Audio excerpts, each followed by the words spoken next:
Good morning. My name is Thomas Castro, and I will be refuting to the claim of my opponent of lowering the drinking age will reduce binge drinking. My opponent's claims are, the first one is lowering the minimum drinking age will allow 18 to 20-year-olds to drink at bars and restaurants, which allows for some regulation. The second one is binge drinking will be reduced if they have access to their own alcohol. My response to the first secondary claim is that 76% of bars have obviously sold alcohol to intoxicated people, and about half of the drivers arrested for DWIs, which stands for driving while intoxicated, or killed as alcohol-involved drivers in traffic crashes did their drinking at licensed establishments.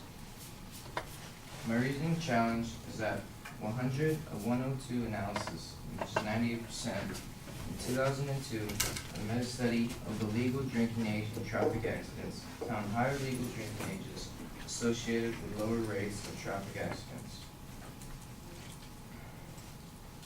Now, according to the National Highway Traffic Safety Administration, they estimated about the minimal legal drinking age, 21, decreased the number of fatal traffic accidents for 18 to 20-year-olds by 13%, saved approximately 27,052 lives from 1975 to 2008.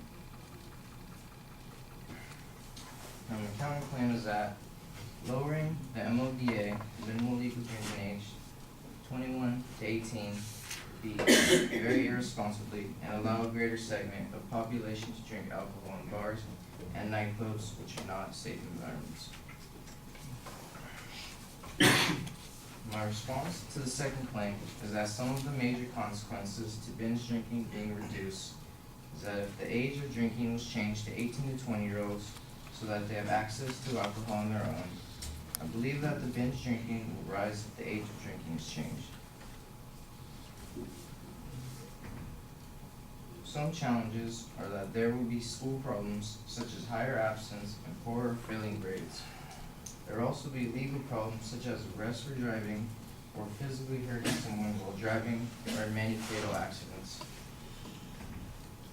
According to the fact sheets, underagedrinking.com, by binge drinking rising, it would also disrupt normal growth and sexual development, changes in brain development that may have lifelong effects, as well as liver problems.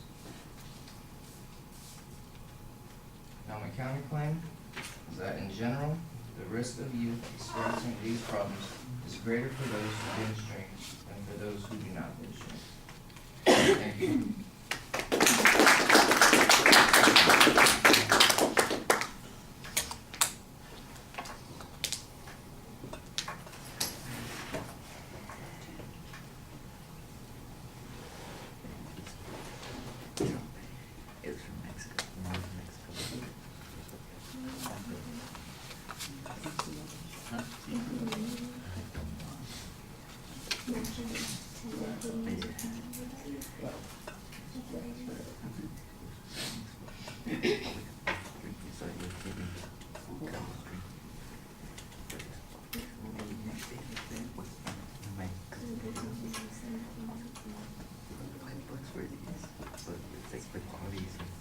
Not good.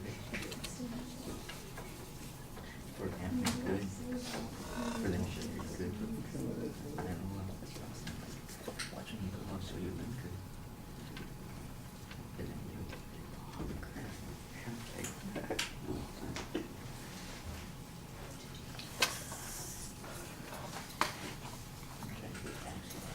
Thomas, you labeled the advocate's proposition pretty clearly, and the secondary points as well. So structurally, we're in good shape. The signpost on the first point is also clear.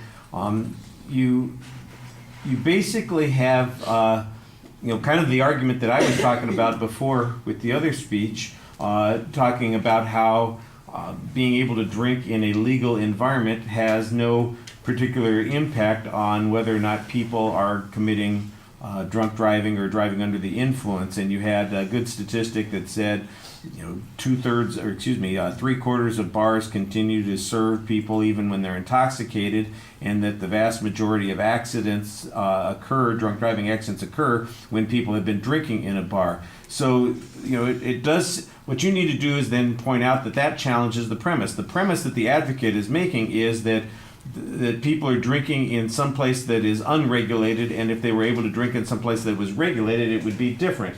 And you're just saying, clearly, when they drink in some place that's regulated, it isn't different.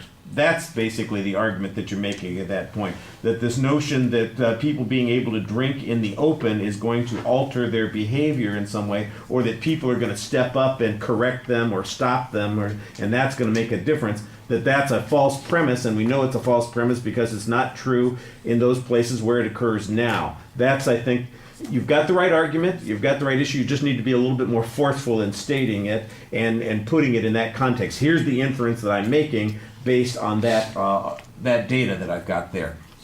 And then you follow up with a very similar piece of statistical information that suggests that we've had a substantial decline in drinking and driving accidents as a result of increasing the minimum legal drinking age. You talk about a 13% decline, 27,000 lives over the course of 3 decades.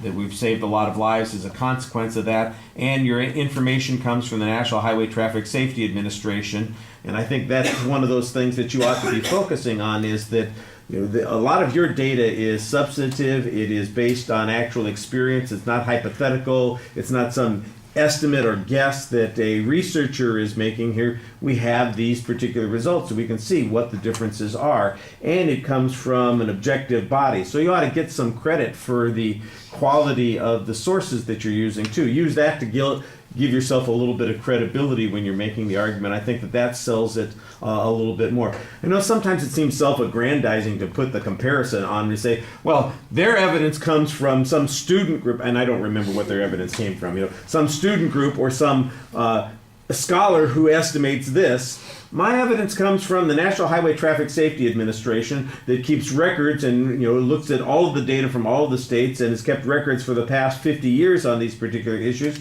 And I think we can put that data against any information that the other side is using and see why this is much more reliable. And that you could, you know, use that to, like I said, force your point across.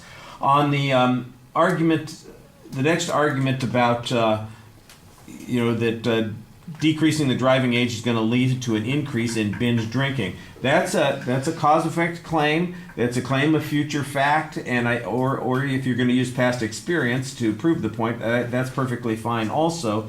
However, all of your information talks about what the problems are of binge drinking without demonstrating that binge drinking is likely to be affected by changing the driving age, the drinking age.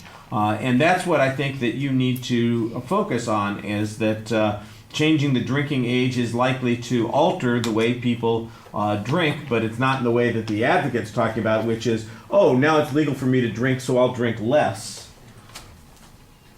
As opposed to, now it's legal for me to drink, I'll drink more and more openly. Which one of those makes the most logical sense? I think that you need to make an argument about that. And then if there's any proof that you could show that people consume more when it's legal, I don't think that would be hard to find. That's the link that's missing in your argument. And then all the other stuff I think is valuable, but you want to show, especially for instance, that those problems are likely to occur, college students especially, that's the age group that we're usually talking about. But, if you're 18 years old and it's legal for you to drink, guess where else you could be? Not just college, you could be in high school, and there could be problems there too. So I think that you've got the right idea on the problems, but the link evidence is missing there on that second point. And you're kind of passive when you're presenting the argument. It's like you're reading it and you're looking. Like I said before, you're making the argument. Convince us that you're right. Even tell us how you feel. Be a little bit more assertive. Don't do as much reading. All right. Thank you.